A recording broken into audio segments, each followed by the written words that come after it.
Everything we do is going to be about winning. Okay, we're going to learn to do things the right way, and that's the only way we're going to do them. Because if it doesn't help us, we're not doing it, man. That's just as simple as it gets. Win the Super Bowl. That's I good. mean it too. You know, one of the things that the only reason you become a head coach in this league, in my opinion, is to win. That's it. That's the bottom line. If you do it for any other reason, you're wrong.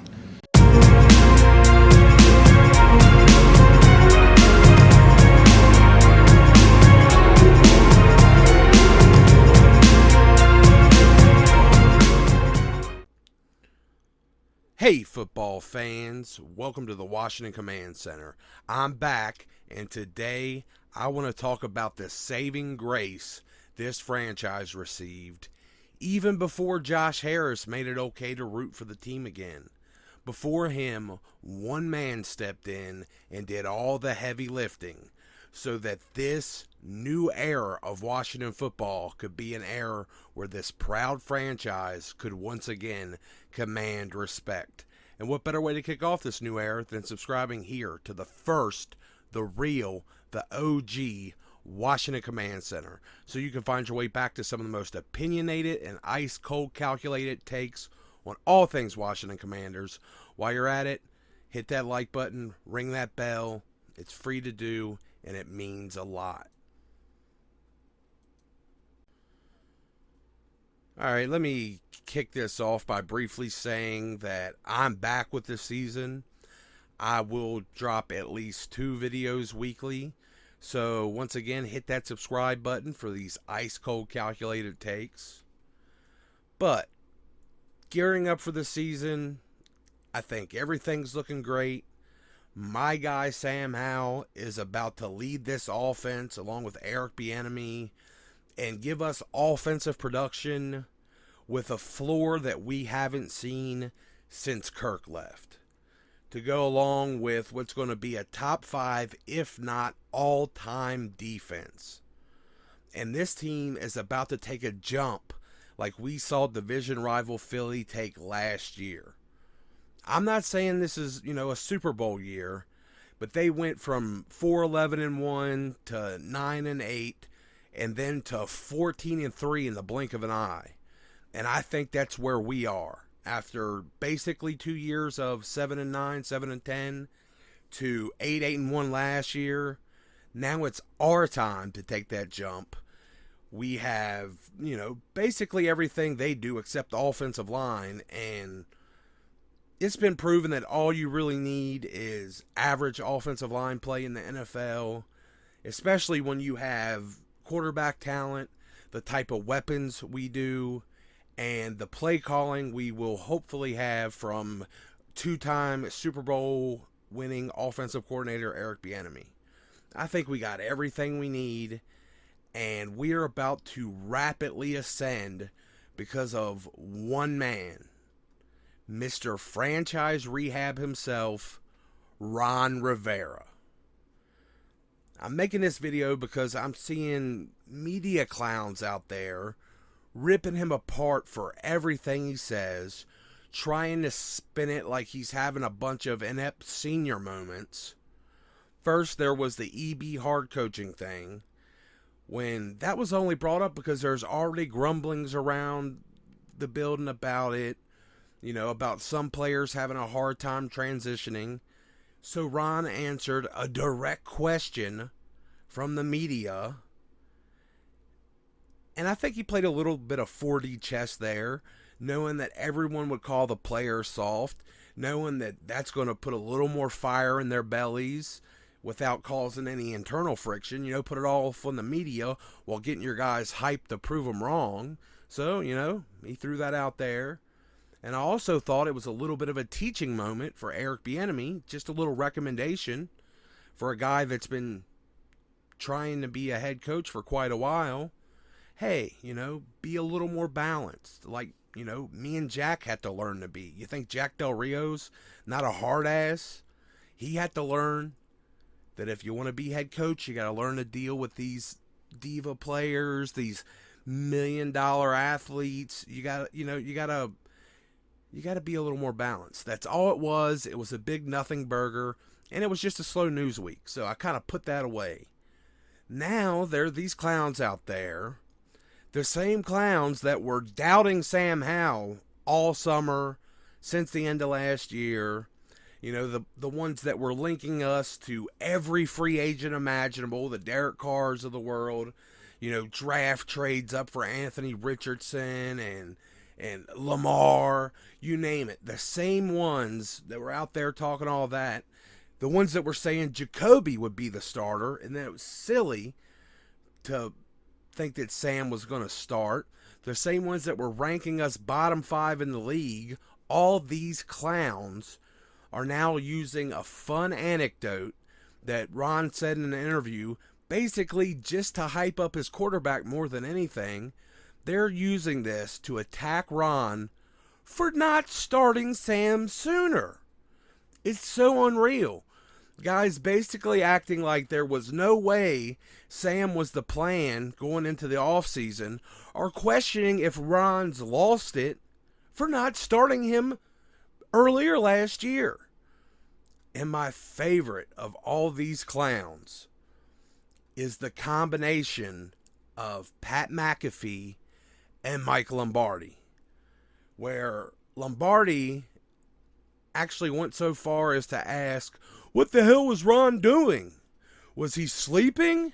Then he laid out his genius master plan. He laid out what he would have done with Belichick. His master plan involves a meeting with Belichick after the season, so he could show him tapes, 250 plays on a cut-up, whatever. He said this out loud and out proud, absolutely oblivious to the fact that, hey bud, by the time you had to have put your little plan into motion, Sam had already started the game. So were you asleep? Did you sleep through what actually happened here, bud? I mean, it's just silly. And, Ron said he'd have the chance to be QB1 going into the season, or leaving last season. Then Pat McAfee heaping on full credit to Heineke. Even though Ron was going to play Sam at some point, Pat McAfee's acting like it was some valiant, heroic thing by Heineke when Heineke just didn't want to get injured. He wanted to end the season healthy, pick up another contract. He knew the kid would outplay him anyway if he stuck around here. And if anything, he was a little sour because Ron put Wentz back in after, Heineke ran out of rabbits to pull out of his hats and horseshoes to pull out of his ass. And he didn't want to start another game for the only coach that ever gave him a chance, to help ease his replacement in. Real team player stuff. Real hero stuff from Heineke. I mean, I wonder how Ryan Tannehill's career in Tennessee would have gone if Mariota would have said, screw you guys. I'm not getting murdered for the first 5 weeks while Lawan's suspended before Nate Davis is in. I'm not going to take the punishment so you can put my replacement in when it gets easier. What if Mariota had done that? It's basically the thing that Pat McAfee is lauding Heineke for, just at a smaller scale. But that's all besides the point. All these clowns could be forgiven. I feel like it's, just a news cycle as part of the blame. McAfee is doing his stooge thing.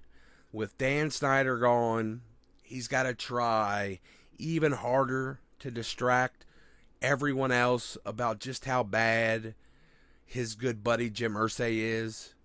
Plus, I think with the new owner in town, he's trying to help his buddy Mike Lombardi, who I think could possibly be trying to throw his hat in the ring for Ron and Mayhew's job as the GM. So, Pat's giving his buddy a little bit of a signal boost there. And I really think this is true about Lombardi. I mean, he was breaking it down, making sure he's like, well, when I was with Belichick, a.k.a. when I won 2 Super Bowls with Bill Belichick, it just screams, I want a job. And it wasn't just on Pat's show, Like, he attacked Ron saying basically the same thing on at least one other outlet, if not two others. So he's just screaming it from the mountains, trying to get noticed in case things go poorly for Ron this year so he can try to get the job. But he really put himself out there basically admitting that Ron got the jump on what his master plan would be. So I think it's dumb. But like I said, it can all be forgiven because it's just somebody trying to get a job, normal media stuff. But what I think is less forgivable is the fans that are out here taking every chance they can get to piggyback off these clowns, to trash Ron, call for his job, and especially the ones that are trashing him for being average. These people are crazy. I think Ron should definitely get the remainder of his contract at very least. If ever a coach deserved a 5-year plan, it's Ron by miles. Ron has dealt with a constant barrage of adversity unlike anything ever seen in the NFL, or really in Major League Sports, period. He was given a Belichick level of power and responsibility. Not a lot of people have that. But not just on the football side. He was brought in here to completely rehab the image of a horribly tarnished and tainted franchise, to bring back some respectability and ultimately return us to our former glory. On the field, in the community, in the public eye, period. And that's not a 3-year job. That's not a 4-year job. It wasn't just about the play on the field. He was brought in to rip out a toxic tumor and replace it with a culture. Well, he was ripping out the tumor that went down to the roots. And he had to rebuild it into a respectable, sustainable winning culture, which involved firing and replacing all the staff throughout the organization, along with a near complete roster rebuild, ripping the team down to the literal studs. And after 3 years, that's resulted in just 5 players being on this roster from the previous regime.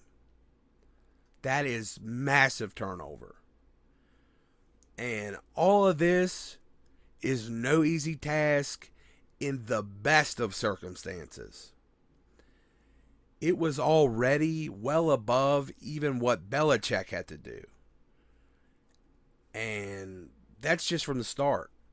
Just dealing with the known scandals that he was walking into, the sexual toxicity stuff, all the workplace harassment that he had to get rid of, just that stuff.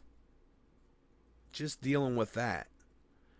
But the circumstances continued to worsen as more was uncovered, and he faced by far the worst possible situation the league's ever seen.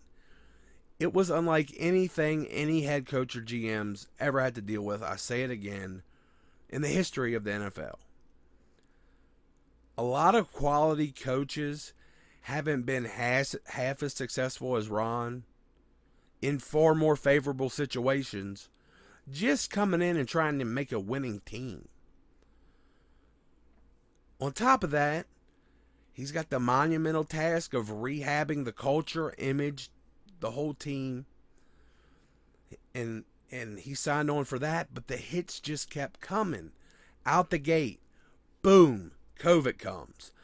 And it stripped away not only the early start, the head start that new coaches are supposed to get, but COVID basically stripped away the entire offseason on his first year.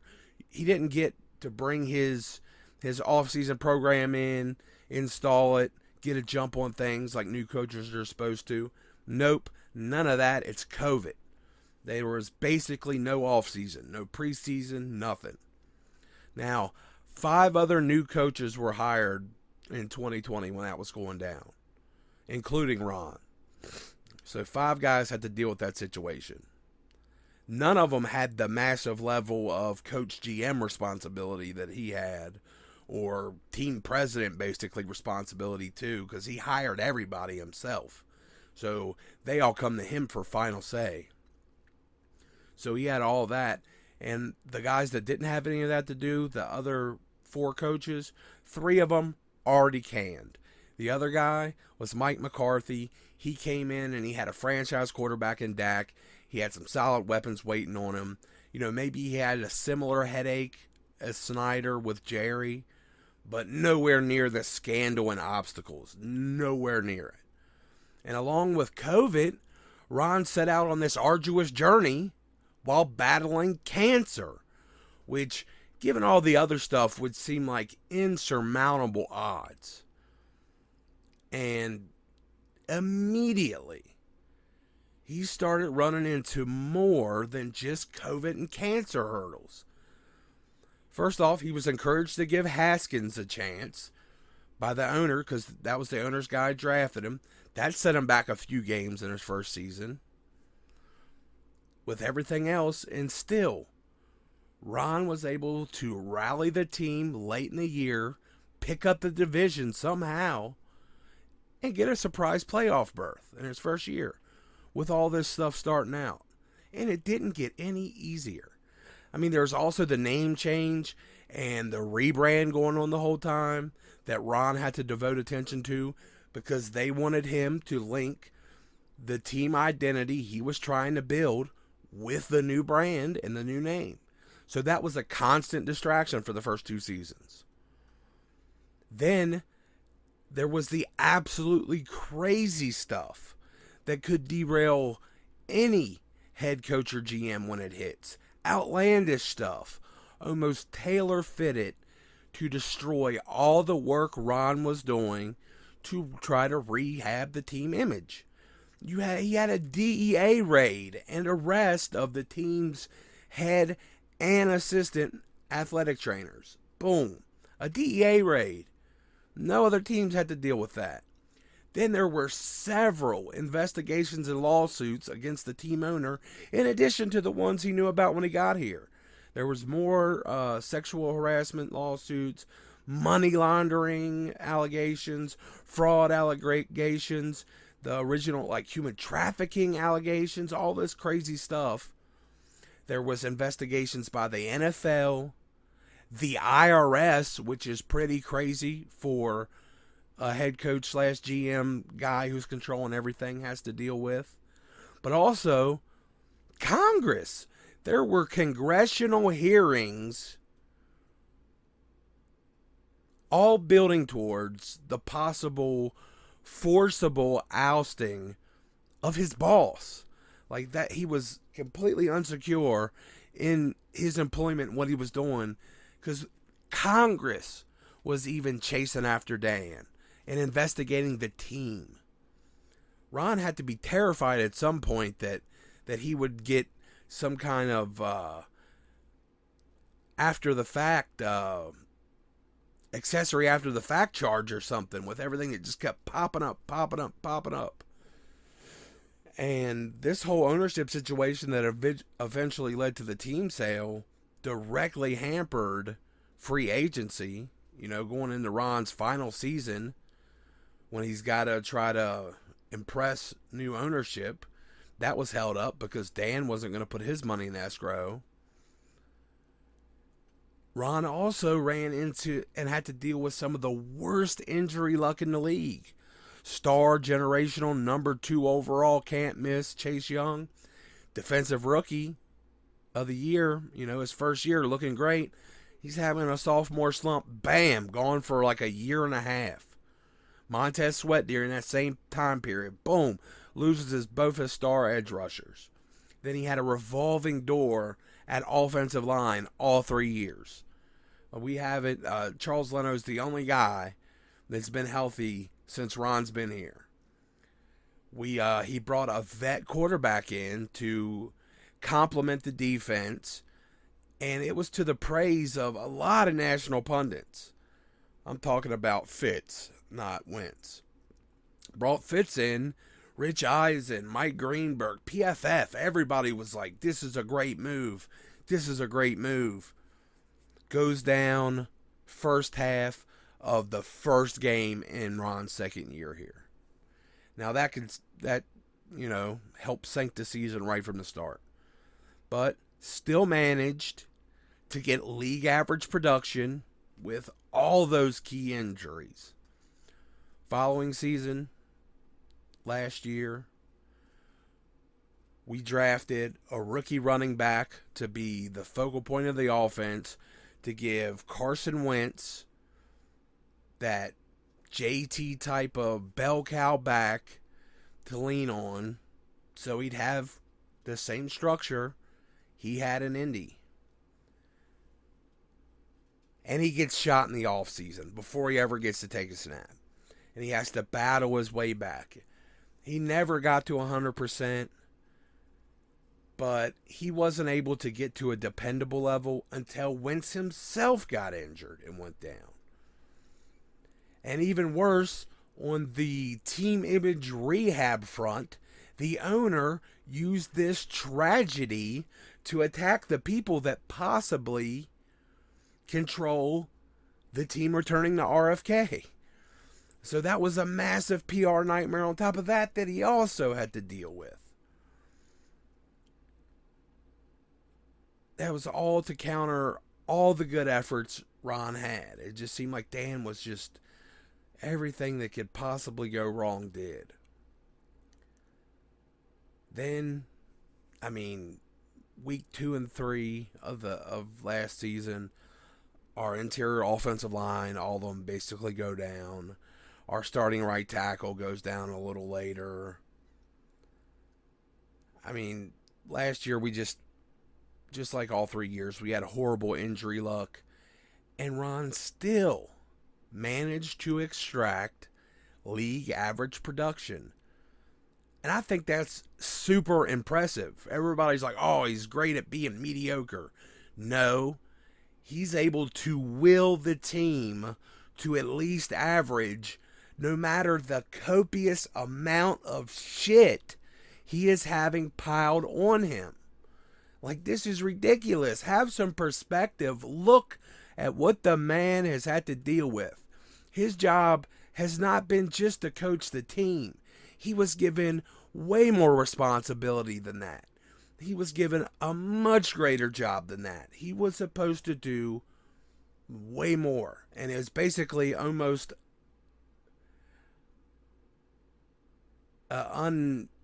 just inconceivable task. There's no way anybody could have done this. And with all this going on, Ron, through his first 2 seasons, kept pace with Pete Carroll's start in his first 2 seasons in Seattle. Pete Carroll, with a far more favorable situation, with a great supportive owner, went 7-9 his first 2 seasons, just like Ron. Well, 7-10 because we had the extra game. Still, they only got 7 wins in each of their first 2 seasons. And all he had to worry about, Pete Carroll, all he had to worry about was the football decisions. And he was in a team just 2 years removed from a 5-year stretch of playoff contention, with a Super Bowl visit to boot. There was no tear down of toxic culture for Pete Carroll when he kicked off his start in Seattle. Still went the same way Ron did.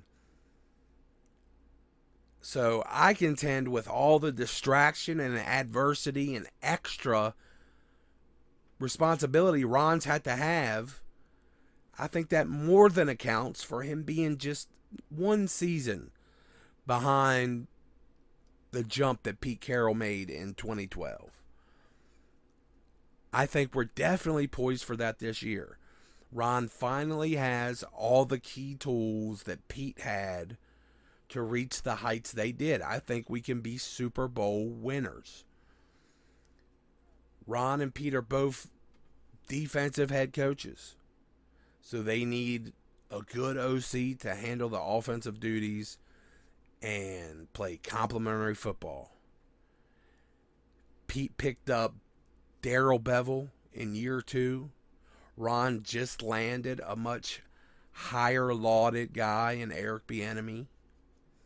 Pete was lucky after trying to cash in on some castaways like Tavares Jackson and Matt Flynn to pick up a very talented mid-round quarterback in Russell Wilson.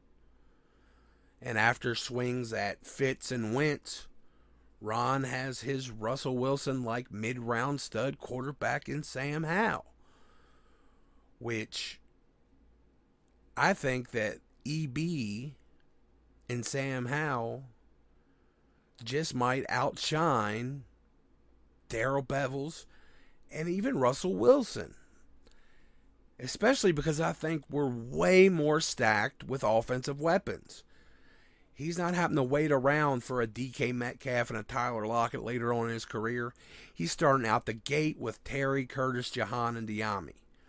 And we saw B-Rob flash last year at like 80% and still have some of those beast mode type moves. You know, still have some of those just busting through guys. And now, pause, he's also got a fellow battering ram in the backfield in Chris Rodriguez. Those guys could both, you know, come up with those beast mode type splash plays where they're just breaking through tackles and running guys over. Then Gibby, who's going to handle the majority of the pass catching duties out of the backfield, which should be a considerable role in Eric Bieniemy's offense. But more importantly, he quite possibly might have put the finishing touches on his very own Legion of Boom in the draft, filling out a secondary that might not have a Sherman or an Earl, but we got our own Cam and a whole lot of other talented dudes that'll fill out for the secondary and the linebackers too, because that's just how we scheme it up. And that's to match up with a way more talented defensive line than Pete had. Ron has rebuilt this team to this point, and I'm confident that we will be a 10-plus win team this season. 10-plus game winning team this season. I'm fairly confident we're going to win a playoff game. And another very impressive thing Ron has managed to do with all these obstacles, outside of the amazing roster construction, is cap management. Especially with the limitations he's had in the last couple years because the ownership transition was looming the whole time. Other teams out there have been maxing out the credit card, taking shortcuts that often crater their team's viability with little to nothing to show for going all in. Ron has patiently built through the draft, picked up a lot of free agents that performed well above their contracts, even though his the two big money swings he's taken didn't work out, William Jackson and Carson Wentz. But the Wentz move specifically was done in a way that it had zero impact on our cap the following season. That was genius. That's why he spent the extra picks, was to make it so that if it went bad, it wasn't going to hurt us. He learned something with I guess the cancer treatment. Just quarantine that thing, cut it out, get rid of it, don't let it spread. So he took care of that with, a smart contract there. Well, trading so that he got that contract.